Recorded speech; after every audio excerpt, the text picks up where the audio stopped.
Welcome my channel Revenge Diaries. In the bustling suburbs of Boston, a young woman carried a secret that no one around her could imagine.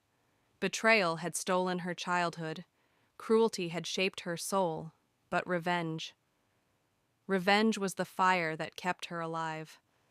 This is the story of Amelia Carter, the quiet girl who turned family pain into unstoppable vengeance. Amelia Carter was just 8 years old when her world shattered. Her father, Thomas Carter, a successful real estate developer, died in what the police called a car accident. But Amelia remembered the night differently. She remembered muffled voices, a shadowy figure leaving their house, and her mother's tearful eyes filled with secrets she wasn't allowed to know. Her wealthy uncle, Jonathan Carter, took over the family business right after her father's death. He became the guardian of Amelia and her mother, showering them with false kindness. But Amelia saw the truth behind his polished smile. Jonathan was greedy, manipulative, and ruthless. Within months, he forced her mother into depression and controlled every penny of the Carter fortune. At 15, Amelia's mother died suddenly. Cardiac arrest, the doctors said, but Amelia knew her mother's heart didn't fail. It was broken by Jonathan's cruelty. That day, Amelia silently swore revenge. Unlike most girls her age, Amelia didn't cry herself to sleep. She studied, she planned, she sharpened her mind like a weapon. At school, she was quiet, almost invisible. No one knew that behind her soft eyes and polite smile, she carried rage colder than ice. By the time she turned 18, Amelia had already hacked into Jonathan's financial accounts.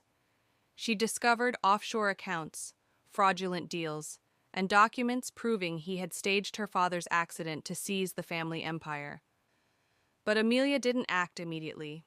She waited.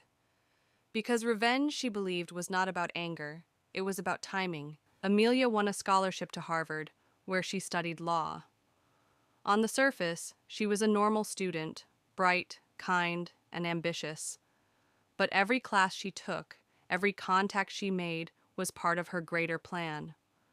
She interned at law firms specializing in corporate crime, studied the psychology of manipulation, and mastered the art of patience. Slowly, she built connections with journalists, investigators, and even Jonathan's closest business rivals. At night, when her roommates slept, Amelia mapped out her revenge like a chessboard. Every piece had a role, and Jonathan was the king she planned to corner. Her opportunity came at a family dinner on Jonathan's 50th birthday. Amelia, now 22, wore a simple black dress and a calm smile. Jonathan, drunk with power and expensive whiskey, bragged about his success to the guests.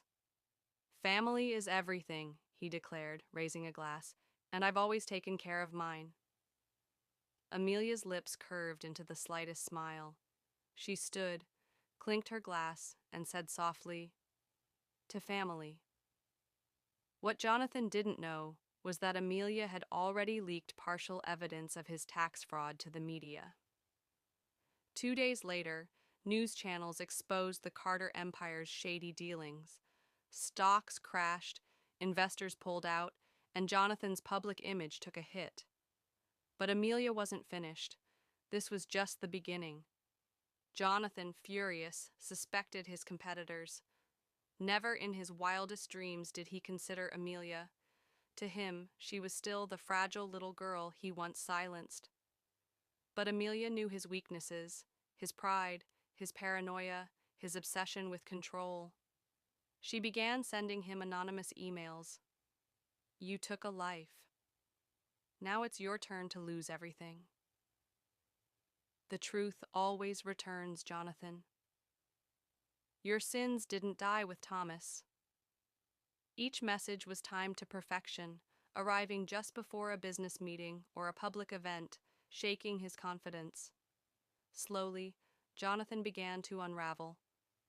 Amelia's brilliance wasn't just in her planning, it was in turning Jonathan's allies against him. She discovered that his right-hand man, David Miller, had secretly been betrayed by Jonathan in a business deal years ago. Amelia approached him, not as Amelia Carter, but under a false identity. Together, they created a storm. Documents leaked to the FBI, whistleblowers came forward, and Jonathan's company was placed under investigation for fraud and embezzlement. The empire he had built on lies was crumbling, but Amelia wanted more.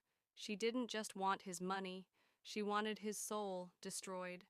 On the anniversary of her father's death, Amelia made her move.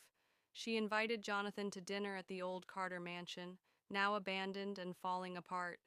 When he arrived, she was waiting. No disguise this time, no false smiles. Just Amelia, the woman he had underestimated all his life. "Why did you bring me here?" Jonathan asked, annoyed. Amelia placed a folder on the dusty table. Inside were all the documents, photos, and recordings she had collected for years. "Because tonight, Uncle," she said coldly, "you'll face what you did." Jonathan's face turned pale as he flipped through the evidence. It was you?" "Yes," Amelia whispered. "It was always me." He laughed nervously. "You think this will ruin me?" "I'll fight back. I'll destroy you." Amelia leaned closer. "No, Jonathan, you're already destroyed. I just wanted to be here to watch it." At that exact moment, FBI agents stormed in, led by David Miller. Jonathan was arrested on charges of fraud, embezzlement, and conspiracy to murder Thomas Carter. His empire was gone, his reputation shattered, his freedom stolen. Months later, Amelia stood outside the courthouse as reporters swarmed around her. Jonathan had been sentenced to life in prison. For the first time in years, Amelia felt the heavy weight of her family's past lift from her shoulders. She didn't smile for the cameras. Instead, she spoke calmly. Justice isn't always served in courtrooms. Sometimes it takes years of silence, patience, and courage. My father didn't get justice when he was killed, but today, he finally does. The world now saw Amelia not as the quiet heiress, but as a symbol of resilience. She had turned pain into power, silence into strength, and revenge into justice.